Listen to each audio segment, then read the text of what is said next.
Howdy, y'all. Caleb here. About a week and a half ago, I went to a GT Smash and Bash down in Austin, Texas, and had a total blast. And we're going to recap how I did at that GT. So, if you're a fan of casual Warhammer and underperforming at GTs, this is the video for you. This tournament was a blast. We had a couple special rules that kind of influenced lists a little bit, so hit on that real quick. They had what was called the Orklander. Whoever scored the best as the Orklander would win a nice little sword. So about half the field went for this special rule. And it's kind of a take on the Highlander. You've seen that rule kind of pop up a few times. This one says that you need to take at least 9 unique war scrolls in your list. And so that kind of adds some little diversification on the lists. And it ended up with some pretty unique lists at this tournament. Unfortunately, I didn't read all the rules in the Discord, and I took duplicates. I thought I just had to have 9 different war scrolls, so I accidentally took 2 of the same one, and so I was already out of this running anyway. That didn't matter. I had a fun list to play with, so I'll get into that list in just a second. Here's the top 10 from this tournament. We had 50-something people at this tournament, so it was a pretty good size. The top 2 lists were Kenneth King and Gavin. They were both running Beasts of Chaos. These lists were like exactly the same. Just a massive amount of Bestigors. Just Bestigor spam. It's very good. It has lots of tricks and stuff. So if you are a Beasts of Chaos fan, take a look at those lists. Get all your Beastigors on the table before they're gone to legend. Because those lists were very good. We had Matt Taylor with some OBR. He's a very good player. We had some Soulblight Gravelords, some Slanesh. This Fire Slayers list was really cool. This is my kind of list that JC was running. It was 5 Magma Dross. He went 4-1. He was playing at the top table for the championship. Unfortunately, ran into the Beast of Chaos that just had way too many bodies for him to deal with. But 5 Magma Dross is a list that's my kind of list. I wish that's how Stegodons could do that well. Another OBR list here, and Chase with a Seraphon list going 4-1. So I'm gonna take a look at his list here in a second because that was a very good result there for Seraphon. Isaac with Stormcast Eternals and Randal with Cities of Sigmar. I lost to both of them, so we'll see their list in a little bit. Chase lists here. It has Kroak. I've long thought Kroak was just not viable. Just doesn't do enough, randomly dies. I mean, he is really tough. He's a very good caster, so Morbid Conjuration works really well with him, but he just doesn't have some of the same tricks as the Slann has. But what do I know? Chase did awesome. He went 4-1 at Smash and Bash with a Kroak list. So look at this. He's in Sunclaw. He's 2-drop, Celestial Manipulation for your like run and charge and Comet's Call. Morbid Conjuration, which is very good. Lots of good spells to cast from Kroak. We have Kroak and a reinforced unit of Source Guard. So that's his Kroak Escort. And then we've got reinforced Agrodon Lancers, reinforced Raptidon Chargers, and I think he has, another unit of Raptidon Chargers reinforced. So lots of cavalry in this list, some very fast stuff.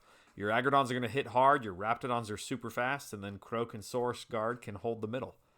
We also have a Skink Starseer, another very good caster, and 2 small units of Hunters of Huanche. So very good. Ones with Dart Pipes, I think that's just for points. Didn't quite have the 10 points to upgrade them to the bolas, but some good board movement there and a few shenanigans. So just a great player there. Chase taking Kroak to 4-1. Very impressive. Very impressive. For not quite as an impressive of a list, here was my list. I was trying to take 9 unique War Scrolls, so 9 different War Scrolls here. It is a 3-drop. I don't have a Slann. I just couldn't quite fit it in there with what I really wanted to run. So this list, I really wanted to run a couple things. I really wanted to run 12 Kroxigor. I just really like Kroxigor right now. And I wanted to try an Engine of the Gods to kind of pair up with those Kroxigor. And then I wanted my favorite combination here of Elthwin's Thorns and my Hunters of Huanche. Very good combination. So let me walk you through real quick. So I'm in Shadow Strike. That allows my Skink stuff to move in the shooting phase. Three of those units to move D6. Very good for getting Hunters closer if you need to, or Raptidons as they're trying to get further to score battle tactics, to absorb covering fire, that type of stuff. Very good for that. My Skink Starseer is my general with incandescent retroces and Being of the Stars. That's just to really try to keep him alive longer, so long enough that I can get off his ward ability and his spells. So hoping to keep him alive. To be honest, that really didn't come in that handy. In general, he was never really a target for my opponent. I think only one game he got killed, and in that one, he was just like insta-killed by some Stormcast snipers. So, thought that would keep him alive a little bit longer. It didn't. So, I think I should have probably gone with Kotal's Claw just to make some of my casting a little bit more reliable. Well, one cast more reliable. Kroxigor, some normal ones, and then War Spawn Kroxigor there. Love the Kroxigor, and I feel like the times I needed to, I could get their buffs up. I had enough skink stuff that I could get into combat. I could get the War Spawn up to their +2 or +1 to damage. The other Kroxigor were there to handle the infantry units. So, Engine of the Gods was an interesting pick, and I think it did pretty well for what it costs. It's only 210 points. It's fairly cheap. I was trying to keep it kind of like in between my two big units of Kroxigor and just try to control the middle. Power it up for 1 or 2 turns, and then blast it off, try to get that fight first, or if my Kroxigor had taken a hit, trying to bring some back. I think it did fairly well with that. Also helped me kind of hold objectives and stuff. So not too bad. Not great, but I think it did what I was trying to do. Skink Star Priest are really just there for the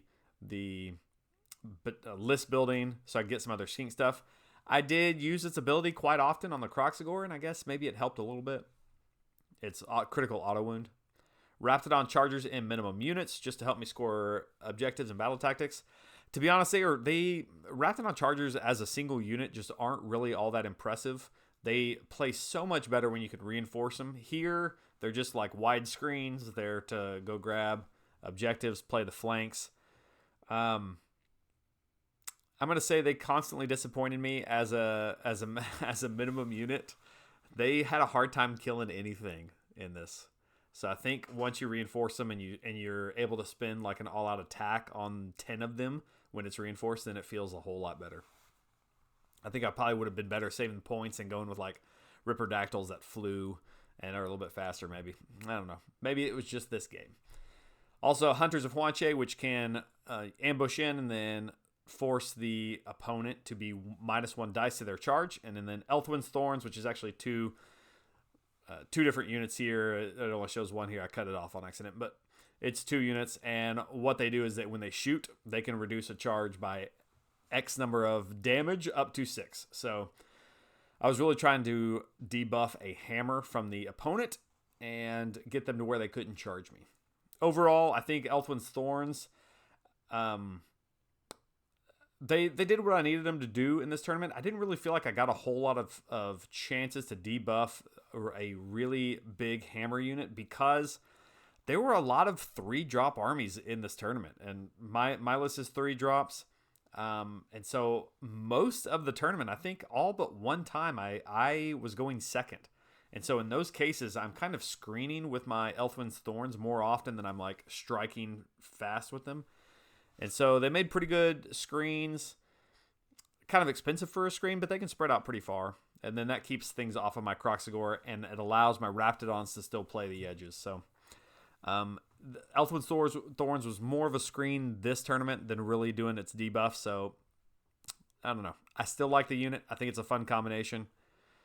Just maybe not perfect for this one. All right, let's get into my games. So first game, we are playing Shifting Objectives. And I'm playing Joshua Kennedy and his Osiarch Bone Reapers. On Shifting Objectives, I kind of like this one because it's only got 3 objectives. I can kind of swarm these with my Kroxigor. In this deployment, I'm definitely going with the Asterism for +2 to move because I need to get out onto the board quickly. And I'm not going to be fighting much here in my territory. So there's no reason to take the -1 to rend coming in. So I don't have a Salon, and I don't really have any mounted units that are going to be doing a lot of damage. So most of this tournament, I do +2 to move as my Asterism. So Joshua Kennedy, he has got Osiarch Bone Reapers. He's 3-drop. Mortison Council. He's got a Kronspine Incarnate in his list, a Ossifector, and a Mortek Crawler. Those are his General's Regiment, which makes it to where, I need to kill one of those to get Slay the Entourage. I'll be looking to either pick off that hero or get into that Crawler as soon as possible to keep it from shooting. He's got a Xantos, which is the mounted hero, and a reinforced unit of Kavalos Death Riders. When I'm looking at that list, that's kind of the thing that I'm thinking is his biggest threat to me. He's also got some Mortek Guard, another hero, and Immortus Guard, and then 2 units of Morghast. Generally, Morghast are pretty scary, but in a minimum unit of 2 here, I feel like I can deal with those. My Kroxigor should win that fight.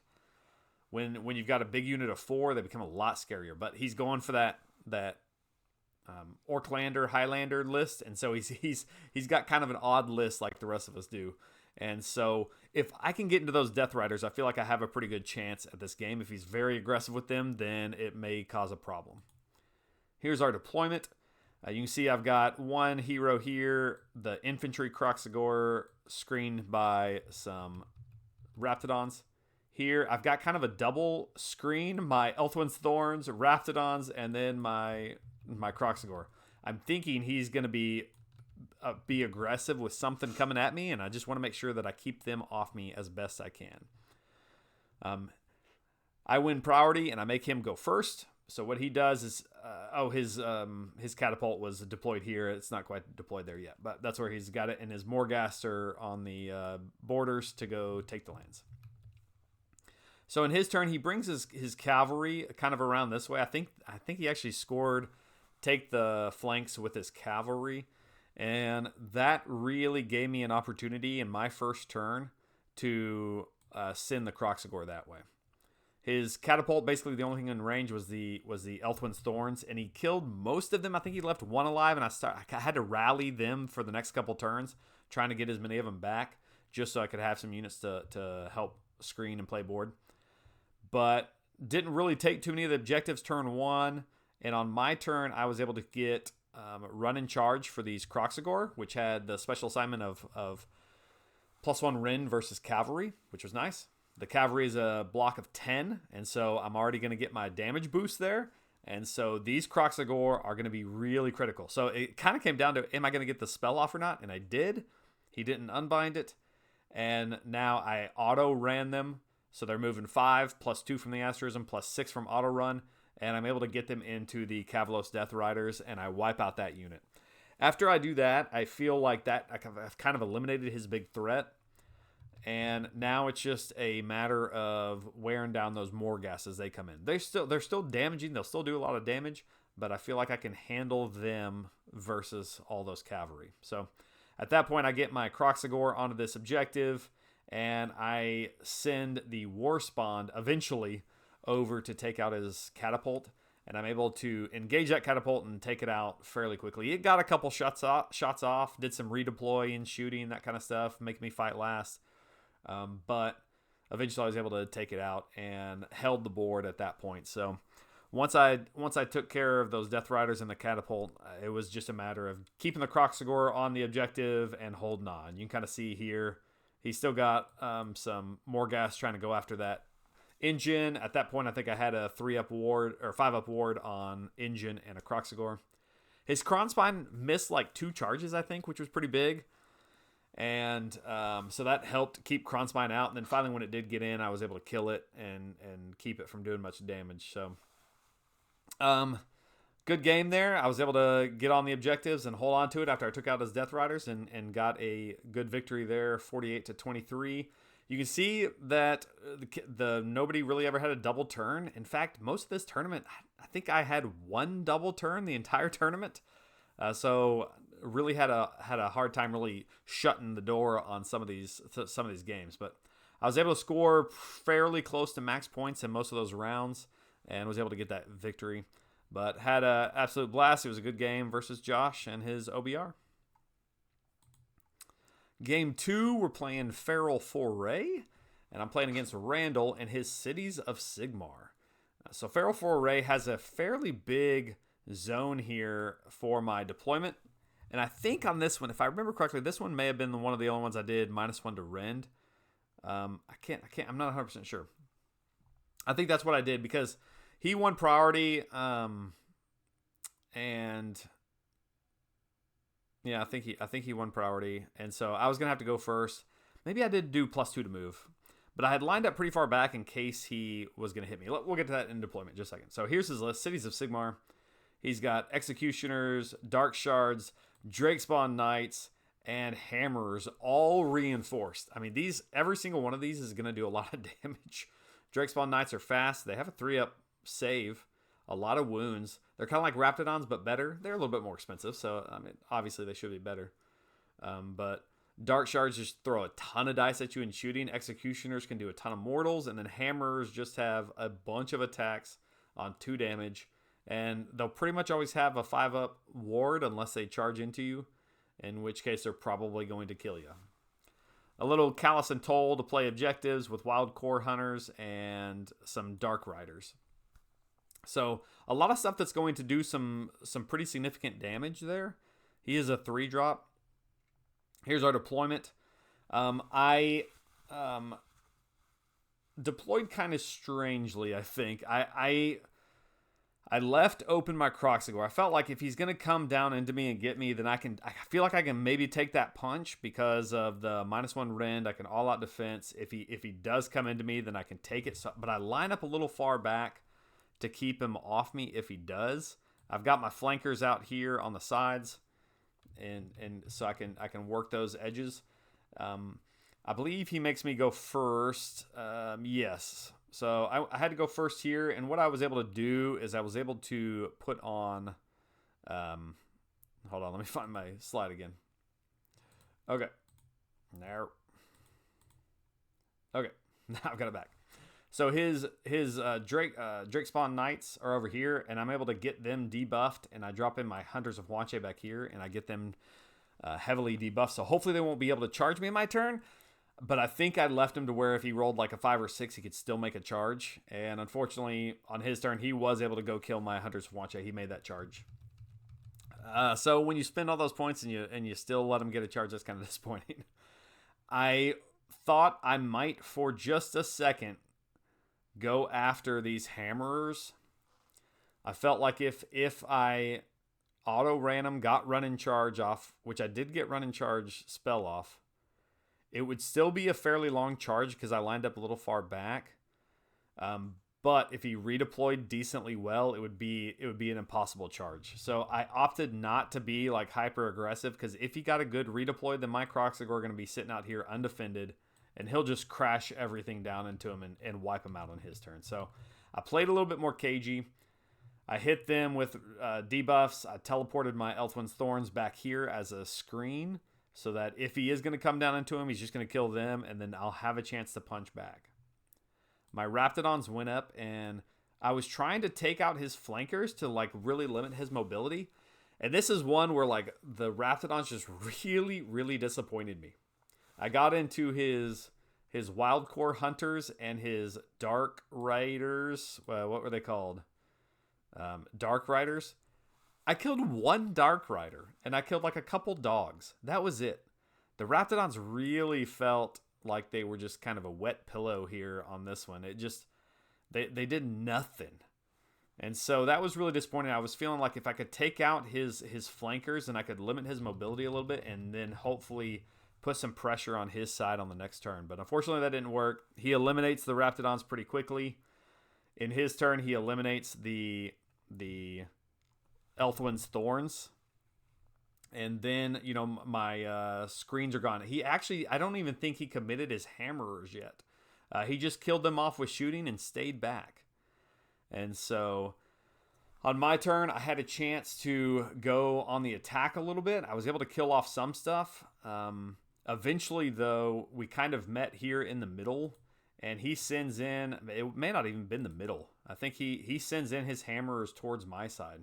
Oh, I didn't get run and charge off the next time, and so I wasn't able to make the charge over into his Hammers. That's what that was. So on my chance to really put a hurt on, I wasn't able to do it. I did get my 5-up ward off on both the Kroxigor, which really helped keep him alive. And so on his turn, he charged in these Hammerers and tried to bring down these Kroxigor and actually failed pretty bad. And so the hammers didn't kill off near as many as he thought they would. I had, all out defense. I had -1 to his rend, and then I had a 5-up ward on these Kroxigor. So they were pretty tough. That's kind of what I'm trying to build them for. And so the hammers killed like maybe 1 or 2. That was it. And then the Kroxigor swung back and killed off just about all of them. I think he had like 3 or 4 left. That was it. And and then in the next turn, I was able to clear them off. So that was a big chance right there I had. Let's see what I ended up losing this game. So I think that was from 2 to 3. I can't remember who had priority. He must have gotten priority. I don't think it was marked here. So I think he got priority into 3 and then kept it going the same way the whole time. I think if I had gotten that priority, I could have sent my Kroxigor in and taken him out there. But at this point, he was able to bring in his Dark Shards and do a bunch of damage there, bring in Drake Spawn Knights and his Executioners over on the left flank, and just pour in a ton of dice and take out my Kroxigor at that point. So that's kind of where it shifted. We fought a little bit more for a few points, but in the end, we didn't even play out those last 2 turns because I wasn't able to get anything there once he doubled from 3 to 4. So good game there from Randal. Really able to put a lot of dice into me and got the win. So good job. Good job. Game 3, we are playing the Vice, and I'm playing against Rick Allen. I kind of like the Vice for this list I have because I feel like I have enough stuff I can play these corners in turn 1 and then push towards the middle. And if I can get my Kroxigor into that middle objective by the time it hits there in turn 4, so you need to make that move in turn 3, then I'm going to be able to hold that objective, I feel like, pretty well with 12 Kroxigor and an engine. So that's kind of my game plan. I like this list going into the Vice because I can hold that fairly well. So I'm playing Rick Allen with Gloomspite Gets. Check out this list, though. 2-drop.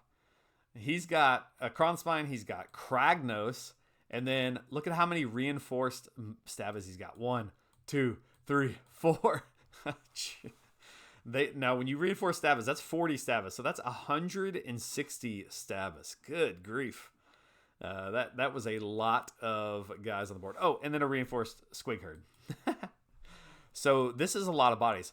Unfortunately, I do have the unit to deal with hordes. The normal Kroxigor with Moonstone Hammers just absolutely love swinging into Moonstone Stabbas. But they do have a good ability where they pretty much made the Kroxigor all game -1 to hit. So if you don't have all-out attack on a Kroxigor, hitting the normal Kroxigor on 5s does not feel good. So it actually is a pretty good matchup. You can see here, turn 1, I am a little worried that if he takes it, he's going to send Kragnos screaming across the board with some Moonclan Stabbas into my lines. So I use Elfwin's Thorn as a screen, pretty aggressive screen. I've got my Kroxigor set up to go ahead and try to go claim the middle as soon as possible. This is the war spawn, so they would be good against a monster. I've got this unit of Kroxigor over here in cover to take that objective in turn 2. My Raptidon's taking that corner objective and then ready to flank. Same with these guys. He doesn't really have any teleports, so I'm not too worried about him stealing one of my objectives if I get off of it. But these Raptidons, they're not going to do anything versus these MoonClan. Of course, the MoonClan probably aren't going to do anything versus them, so it won't be much of a fight. But my engine here is kind of in a weird position, but I wanted something here to tag that objective when it fell and then push towards the middle. And so that's kind of what the engine is doing over there, I think. Sometimes you look at your deployment and you go, what was I thinking with this deployment? That's a casual Warhammer player for you. Lose a game on deployment. So Rick takes the first turn. Oh, man, look at all these MoonClan Stabbas. He's got one 40-man block, 40 over here, 40 there. Oh, these were Squigherg right there. So just a lot of stuff. So many bodies.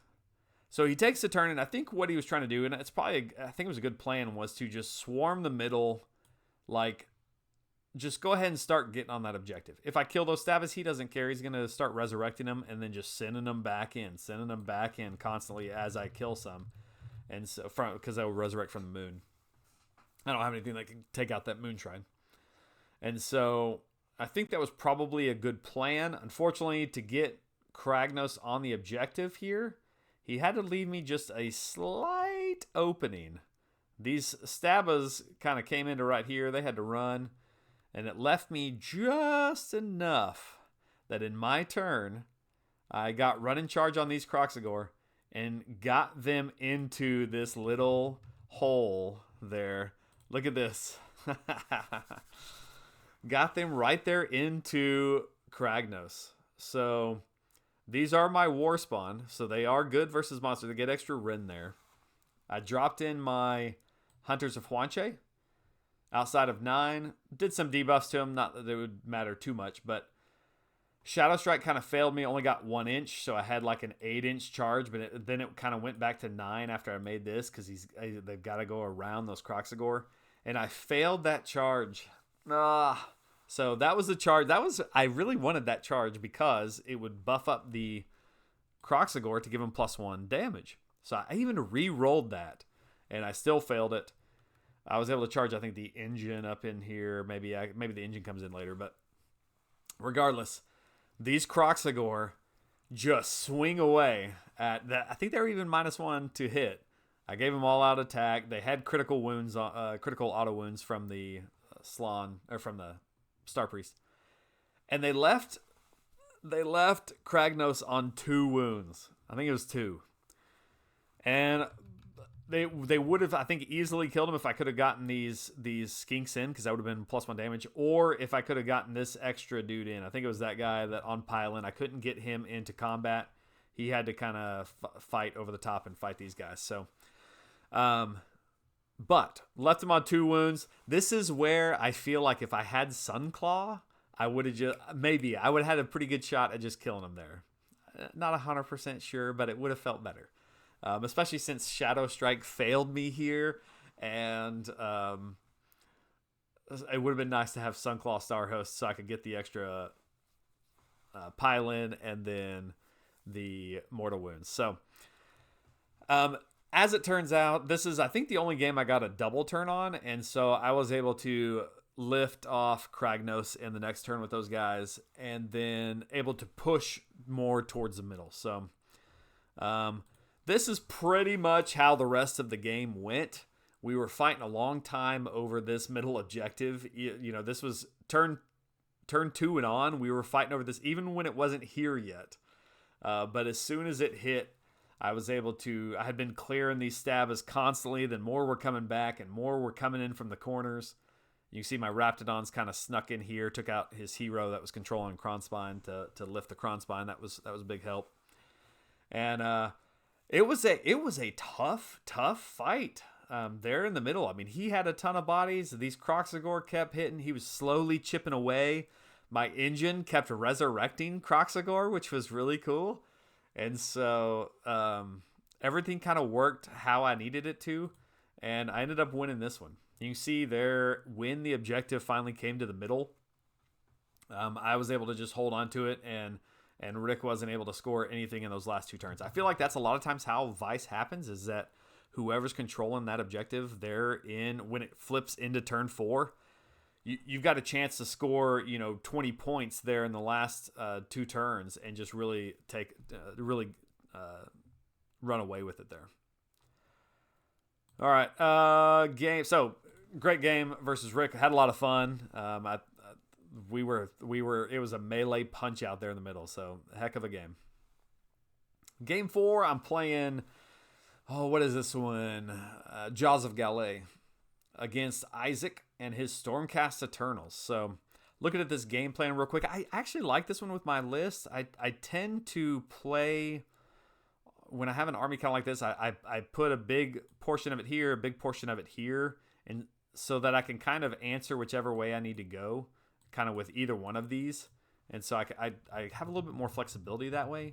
where sometimes if you kind of put a big blob here, it's just going to take you forever to get out. So it does feel weird when you deploy very lightly on this objective. They have a chance to really take it away from you and score a little bit more turn one. But then I feel like that can help out for underdog and stuff, and then you can be a little bit more flexible. So that's my game plan. I am playing Isaac and his Stormcast Eternals. He's a good player. He was top 10. And Stormcast Eternals is kind of I don't want to say like a hard counter to my list, but I've played Stormcast Eternals so much against, my son here, that I have a hard time dealing with the shooting and the movement, especially with this list where my Kroxigor are fairly slow.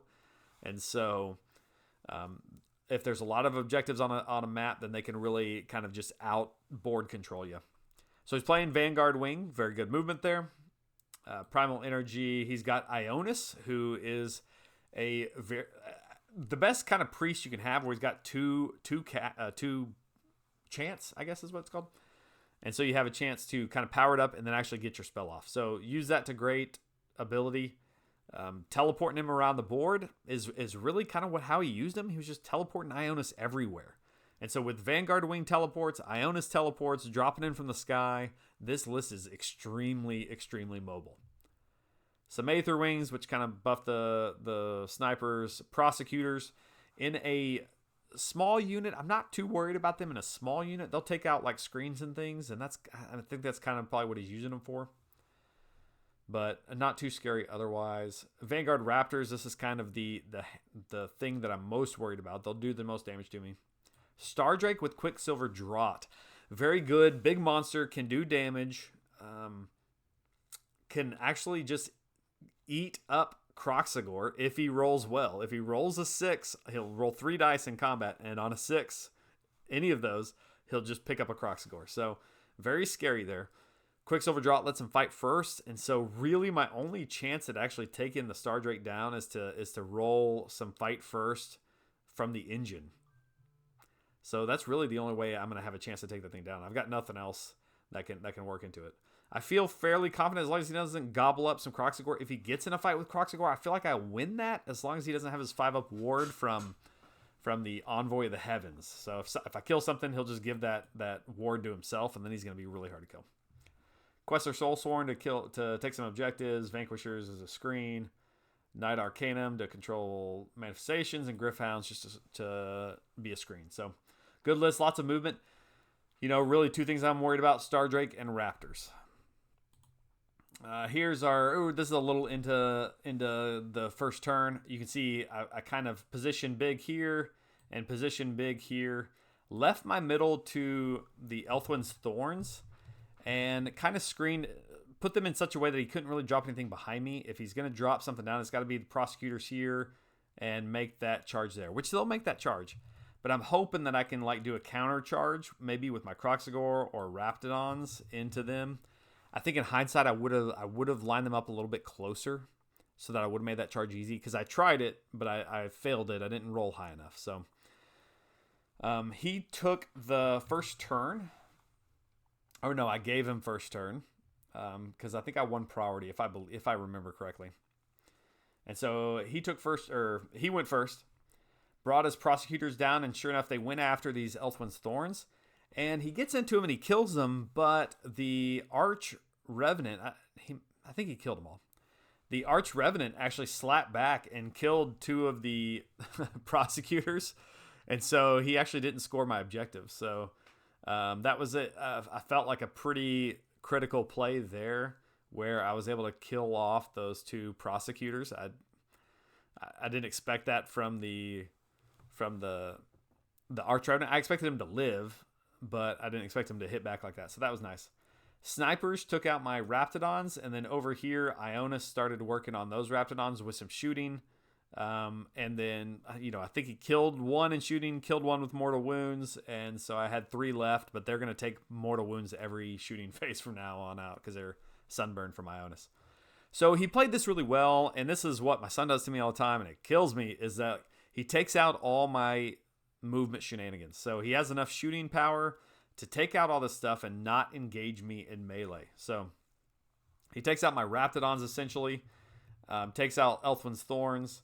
And now I've got my Kroxigor, essentially, which aren't very quick. And so I've got to be able to play the board with them. In my turn, I dropped down Hunters and debuffed the Stardrake. And actually, that worked pretty well. I think on the next turn after that, he failed it. I had to redeploy or pull Kroxigor, I think, from shooting, and made him fail his charge. So that was pretty big.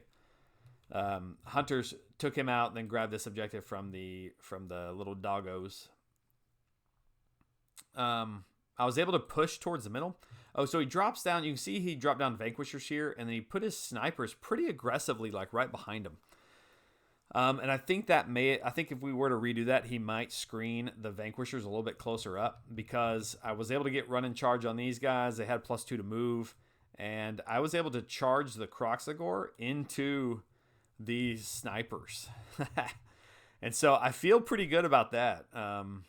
I'm getting into his snipers. I thought I was going to be able to get these Monster Hunter Kroxigor into Ionis, but he counter-chanted and teleported him away. And so my Kroxigor were kind of left hanging. Just such a good movement ability there. Because if I could have gotten into Ionis and the snipers, ooh, I would have felt real good about that. But getting into the snipers, I wiped them out in my first turn. I know they're going to be back, or half of them. But I feel pretty good about that. I hold this, my objective. I hold that one. I hold that one. I hold that one. I'm feeling pretty good. All he's got left is the Stardrake, Ionis, some dogs. Oh, I killed the Quester Soulsworn with these Kroxigor. Like, I feel good. How am I going to lose this? Where there's a will, there's a way. So, that was that turn. I think he got the turn going into, because we kept it going back and forth. I think if I had gotten that next turn, I could have put some pretty decent hurt on him, but I feel like I still had a chance on the next time. So he drops down, on his turn, he drops down some snipers back here that he resurrects, and he takes out my my Skink Starseer. I didn't expect him to just straight up nuke it with 3 snipers because he's unrendable, but I just failed all those saves, and he just killed it. Just bam, killed it. Ionis goes over here, and I think he actually held him up. He may not have killed that Archregent in that first turn. I think he held him up because I did have a chance to charge Ionis later. So if I remember correctly, Arch Revenant survived the Ionis attack. And Stardrake failed to get into the Kroxigor here. So in my turn, I have a chance to go into the Stardrake. And I move these Kroxigor here to take out Ionis, who is here. So I feel good. I feel good. If I can make these 2 charges and I can take out these 2 dragons, it's over. He's got nothing. He's got 3 snipers back here, but that's it. I can deal with that. So I charge in. I roll on my Engine of the Gods. At this point, I think this was going into 3 maybe. I've powered him up 2, so I just need to roll a 4. I do. I get fight first on the Kroxigor and the Engine. That was what was close. So I charge both of them into the Stardrake. He activates Quicksilver Draught. He chomps the Kroxigor, and I think he like kills like 1 or 2. That right there, that 6 roll, that's showing a 6 on those dice is what I think saved this right here, because I left this Stardrake on 2 wounds after the Kroxigor fought it. 2 wounds. So I left it on 2 wounds. But don't worry, I've got the Engine of the Gods. Also fighting first now. We have to activate. We have to alternate fight first. So his Stardrake is going to fight into my Engine of the Gods. He's hurt. Surely he can't kill the Engine of the Gods in 1 shot. Yeah, he killed the Engine of the Gods to the wound with that injured Stardrake. To the wound. So the Stardrake dies, and now I've got nothing else to fight him. Again, if I had taken Sunclaw Starhost in this list, I could have piled in, done mortal wounds, and probably killed, on average, the Stardrake. That would have been nice. That would have been nice. Unfortunately, I left him on 2 wounds. Over here versus Ionis, I failed this charge, and I can't remember if I re-rolled it or not. But I failed that charge, and so I wasn't able to tie up Ionis. I wasn't able to kill him. I wasn't able to kill the Star Drake. He killed off my engine. And then in his turn, he's able to... Oh, his snipers are able to pick off the rest of these Kroxigor. His dragon is able to fight there or something. I can't remember. Somehow I end up killing off the dragon. But all I'm left with after this is essentially my Kroxigor right here. So I went from a position where I was feeling really good, where I could take out both of his dragons, still have my Kroxigors left alive, and be able to control the board too. I have one unit of Kroxigor left, and he still has Ionis and snipers who are just going to teleport around the board. At this point, I only own one objective. I have no battle tactics really I can do. I think I had gotten the ones I could so far. And he's just going to bounce around the board and grab objectives. So we essentially annihilated each other, but he had better board control and movement, and he was going to end up winning that game. So he got the win there, 48-36. A very good game. It was a lot of fun. Had some close calls there. Just a few wounds either way, and maybe I could have scraped that one off and gotten the win. But had a blast, a lot of fun playing against Isaac. All right, game 5. I'm playing. This is for your ego. Try to get to 3-2. I'm playing Bill. He's playing Slaves to Darkness. I played him before, and I think he was playing Slaves to Darkness last time too. We're playing Scorched Earth, which I don't feel like I have great movement here, or not enough board control with this army to really put pressure here.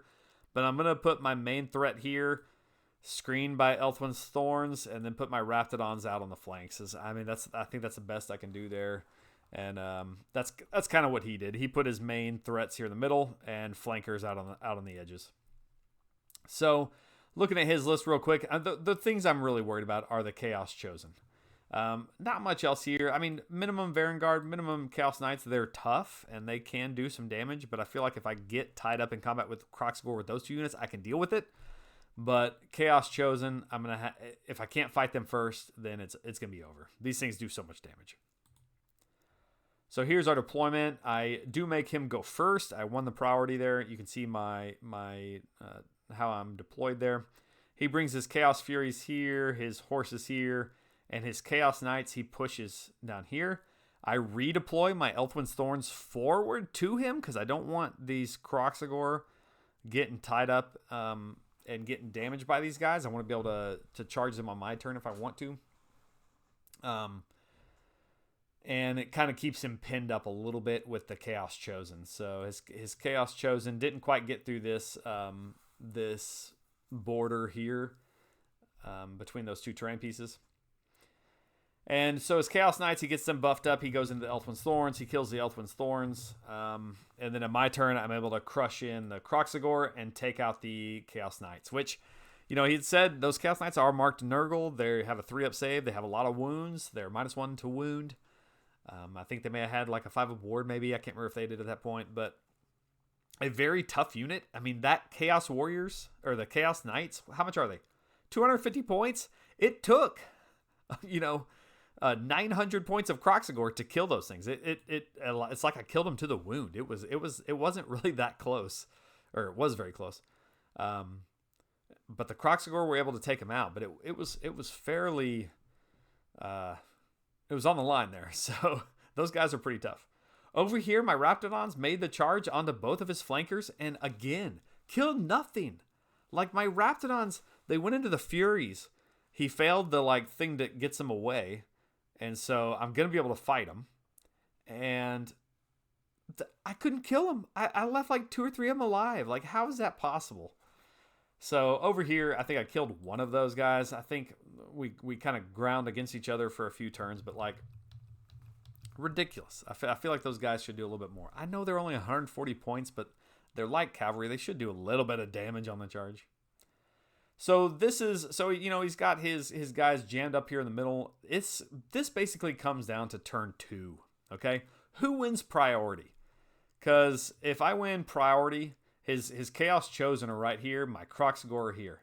If I win priority, I'm slamming both my Kroxigor into those chosen, and I'm gonna delete them. Now maybe he gets a spell to make one of them fight last, but I'm gonna get both of them into him, and I'm gonna kill those Chaos Chosen.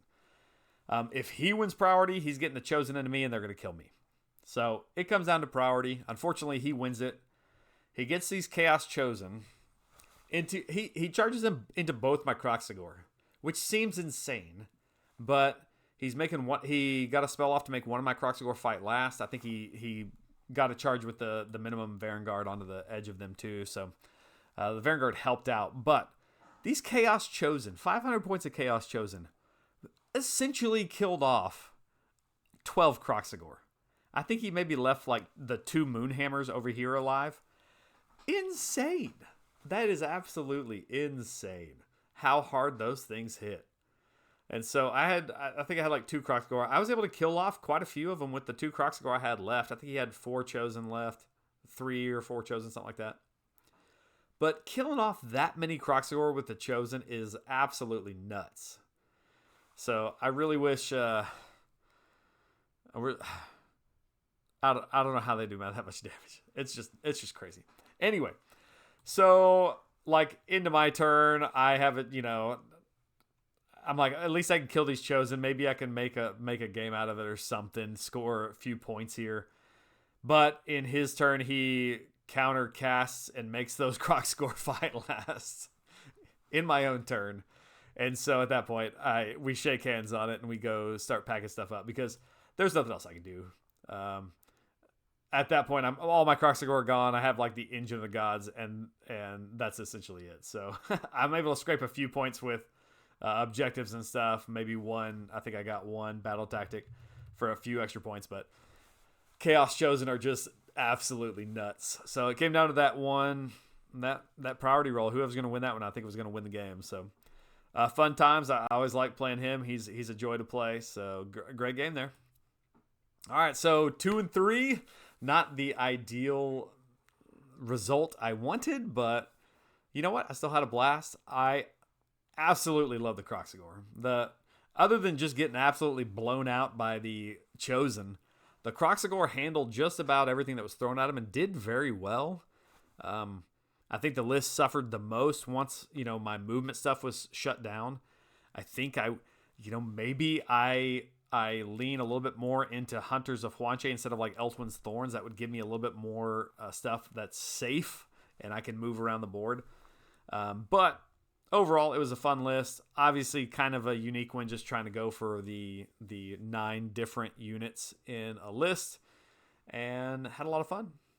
Oh, I did. The manifestation was Primal Energy.